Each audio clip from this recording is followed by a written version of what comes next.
everyone.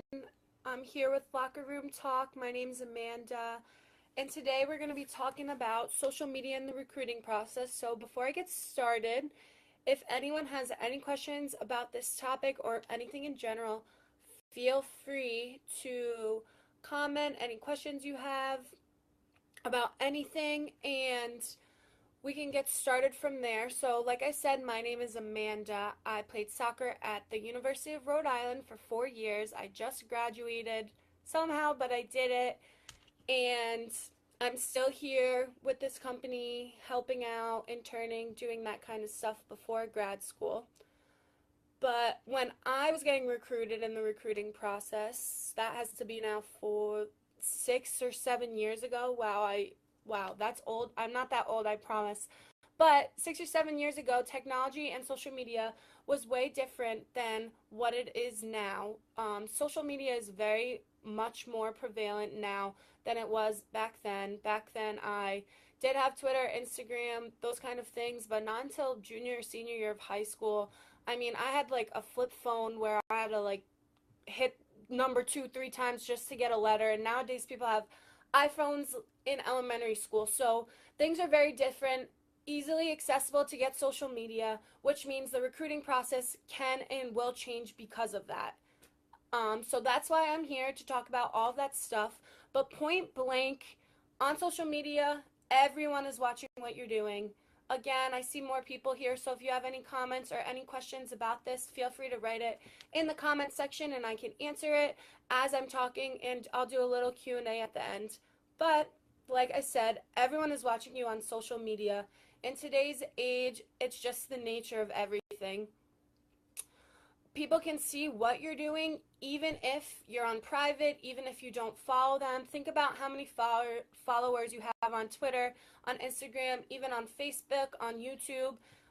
Everything is just a screenshot away, and I can almost guarantee that a lot of coaches are looking at social media now because it is such a big factor. And if coaches aren't looking at social media, then I can almost guarantee that someone affiliated with these programs are looking at it. So no matter what, stuff will get back to coaches at schools that you're looking at. So if you just keep this in mind when you're posting things, you should be good. I like to say that if your grandma wouldn't approve of you posting it, then don't do it. And then most of the time you're on the safe side. Even I posted something one time when I was in high school, wasn't even bad, but my grandma's like, why are you posting this, blah, blah, blah. So that's a good person because lots of grandmas are conservative, they're safe, they do all that stuff. So if you go by that, you should be okay. But I'm here to give you some do's and don'ts with social media now. Obviously, one big one, in the recruiting process, you're only, sophomore, junior in high school when a lot of it is going on. So you shouldn't be drinking, but if you are, really don't post it. That's a no-brainer, but sometimes people forget.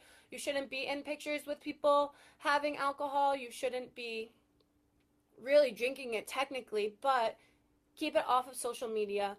And this can also apply for when you already are at a school, and social media is still there when you're in college, because you're not 21 until probably junior year. So make sure that no liquor is up on pictures. You have to keep in mind that when you're getting recruited and when you're in a college, you will be / are already representing a school and a team. So it's not just yourself. When you post something, it will affect the whole team. So that's something really good to keep in mind. Obviously, you shouldn't be posting like half-naked pictures with like no clothes on. People will look, people will judge you, and you just don't want to have that image when you're trying to get recruited. Even if you're going out or doing things, if you're like face down, ass up, dancing, having a good time, that's fine. Like, do you, girl, but don't post it on anything because you just never know who's gonna see what. And your image that coaches see before they meet you will be from your social media. So those are some big things that you shouldn't do. One thing that also has happened to me before is just watch what your friends are tagging you in. once your name is tagged in a tweet or tagged on some Instagram thing or even on Facebook, you're immediately affiliated with it. So if your friends are tagging you in some things, maybe they don't play sports. A lot of my friends didn't play sports, so they didn't really care what they were posting because it really didn't matter. But when they tag you in things, maybe if it has a lot of curse words or stuff like that, try to warn them in advance not to really tag you in these things. Maybe message you them instead, because it'll be really, really helpful that way. It would have honestly, none of this would happen with technology, not like how it is now, but because it is like that, we have to take these extra precautions. Like Annie said, back in the flip phone T9 word days, this stuff probably wouldn't really happen much now, but it does, so we have to be aware of it. And so just keep in mind with your friends, but really remember, once it's out there, it's out there. You could delete it, but everything can always be found.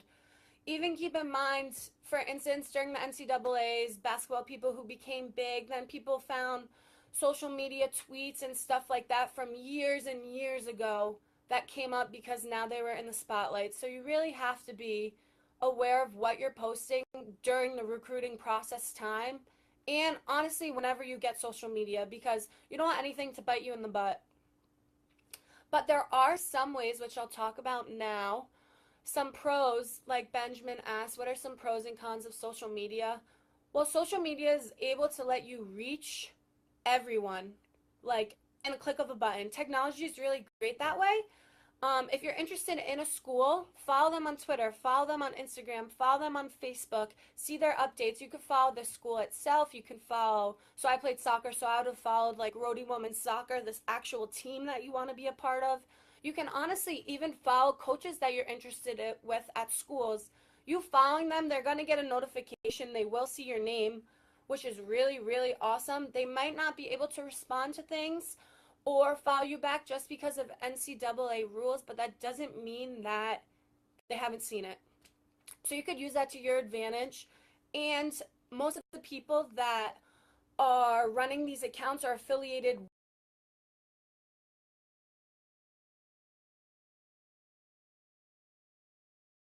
with the sports teams. So either way, your name will be out there if you start following these accounts when you're starting to realize what schools you're interested in and what you want to do. You can also even tweet at or post at these accounts with their at name. They'll get more notifications. You could say, hey, Rhody Women's Soccer, going to, I don't know, we have Jeff Cup. That's a soccer thing. We have Jeff Cup tournament coming up this weekend. Hope to see you guys there. Again, they might not be able to respond just because of NCAA rules and communication stuff, but they probably saw it. And just getting your name there, maybe then they'll look at your social media and go, hey, this is actually really awesome. Maybe I should take a look. You just never know. So using social media that way can be really, really helpful. And like I said, cons, using social media the opposite way, if you do those things and they look at your account, that could really not help you, because coaches are looking for well-rounded students, not just good athletes, but good people too. So that is really, really important. Another thing, obviously, in social media you can do is to promote yourself.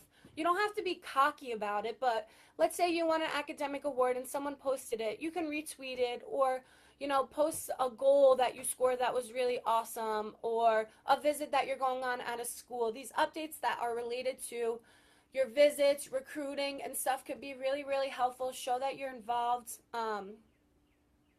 and kind of keep you in the loop with everything. So that's really, really awesome. And it could just draw positive attention to your accounts, draw positive attention to yourself. If someone's looking and you got all these academic awards that you posted, you never know what could come from it. My brother, he does graphic design for sports teams, so he's really, really good at it. And he posts stuff that he does all the time on his Twitter.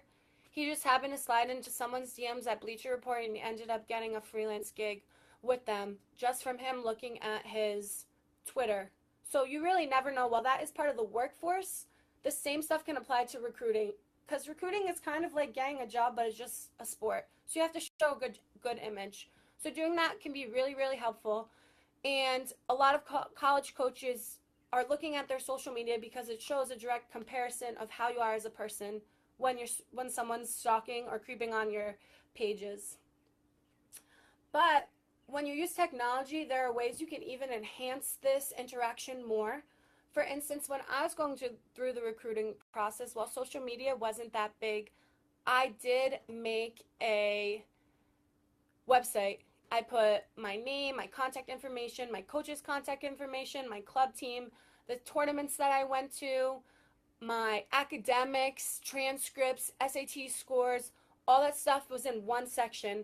And then in the bio of your accounts, you could just put that link right there. So even if people don't follow you, they click on it and they'll see all your stuff. It's really, really awesome. Page rates, what is everyone's opinion? Is it okay for coaches to follow student athletes' social media accounts?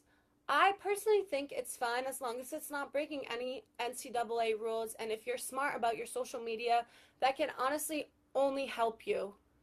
If you are not smart with your social media, that could hurt you in the long run. But if you follow these type of tips and are doing that, then I don't see any problem why not. And it will give you the chance to maybe slide into their DMs because social media is so big that I was just going to get to. Emailing is awesome. You should still email coaches, but DMing becomes another option. Slide into a coach's DM, say, hey, I'm going here this weekend, looking forward to seeing you, hope you're there. Make it, again, personalized if you're doing DMs or emails. Either or, both still awesome. You should still send emails even if you're DMing people, but make it specific to their own school. No one wants a generic message. Say why you like their program specifically, why you like their school specifically, why you specifically would make a good fit into these programs. This will set you apart and let people and coaches and assistant coaches look at your social media more. So that can be really, really helpful. Another thing that a lot of people I see in football, they like to make their huddle videos or a highlight video. Huddle is a great resource for that, to show off your skills and see how good you are, because coaches obviously can't go visit everyone. But if you put that link also in your bio, a lot of guys that I know put it in their Instagram bio and their Twitter bio. That just makes it easy because coaches can just click on it, see it, and then they're like, oh, maybe I'm interested in this guy. Okay, let's take a look at him. Maybe I will then pay to see them go to a game or something like that and actually get a real good look. So these little things that really don't take too much time can be really, really helpful and make social media play to your advantage. Janae asked, do you think social media has helped or harmed more when it comes to the recruiting process? I personally think that it really can help you as long as you're smart. Think about people who are all across the country. Some people fly all the way across the country to go to a school. Some people are coming from different countries. So having this technology to unite everyone without a coach necessarily having to see a player in person or, take a flight all the way across the country to go see one can be really, really helpful. And as long as it's used the right way in doing these tips that I mentioned, it really takes recruiting to a whole nother level. So personally, I think it's good. Again, if you're not that great on social media, it can harm you. That's why you do have to be careful.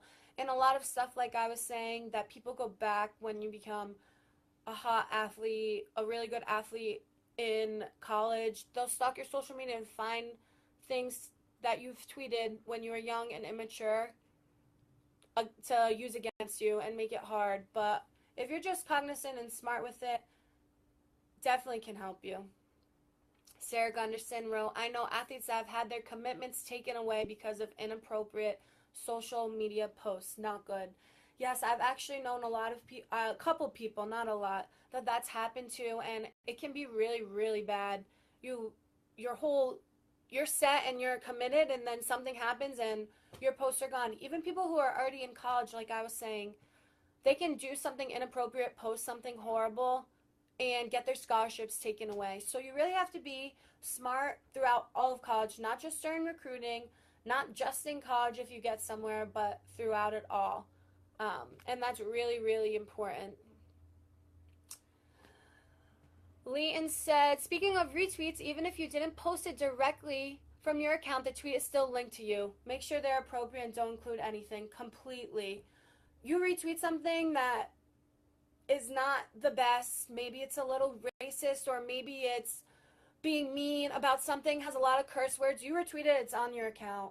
So you really need to be aware of what you're posting, even what you're liking. You could easily see stuff that you're liking that maybe some people are like, oh, I'll like this so it won't come up on my feed, but really, really easy to just find it. The grandma rule really is the best rule. If your grandma doesn't approve, that's when you know, because they don't take any shit. If it's something inappropriate, if it's something mean, they'll say, why are you even putting it up? Because they're so old school with that. And honestly, that's not a bad thing. Brad wrote, social media, I think, makes it a lot easier to get in touch with coaches or an athletic program. Definitely for sure. Like you wrote also, Brad, dates and news and events is really easy.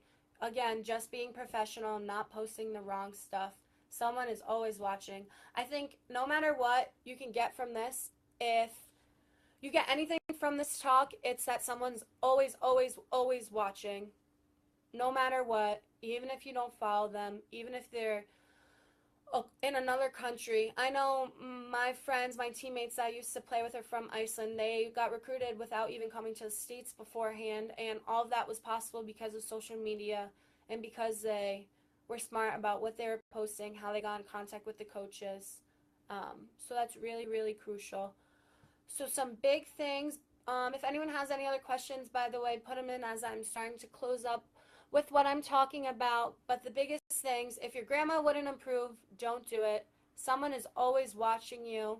When you figure out schools that you're interested in, make sure you follow them on your social media. You can tweet at them. You can slide into their DMs, but make sure you do that in advance because you want to have them being followed and stuff before you go on visits and before you see them to make it look like you were interested in doing research and that kind of stuff. Sarah Rowe, are coaches allowed to punish their student athletes? That's probably a personal thing, but I'm going to assume yes, because if you're doing something that puts a damper on the reputation of the team, they're allowed to do personal punishments. They're your coach. They expect you to be at a high standard even before you enter college, which is why they're so specific about who they decide to bring to their school. So you must be a good representative of your school at all times. And I actually know people who have been punished for going out, posting things, either a game suspension or a couple game suspension, fitness, and that kind of stuff. So definitely can happen. And you don't want to be running more 300s. I can guarantee that. I'm sure all your coaches make you run enough 300s. So definitely be smart even when you're in college too. And the last couple things, you could create a website, create a huddle, highlight video, put that in the link of your social media so coaches can see it. And those are the really big things. I don't really have much more to say, but again, in today's technology era, social media can really make or break you because coaches are looking at it.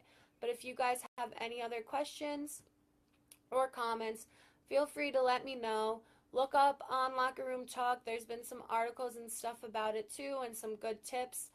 And you could follow Locker Room Talk on all their social media too. That way you're up to date with stuff, all things recruiting. So that was great. Again, my name's Amanda. I hope you enjoyed. I hope you got some stuff from it. And I'll be back next time.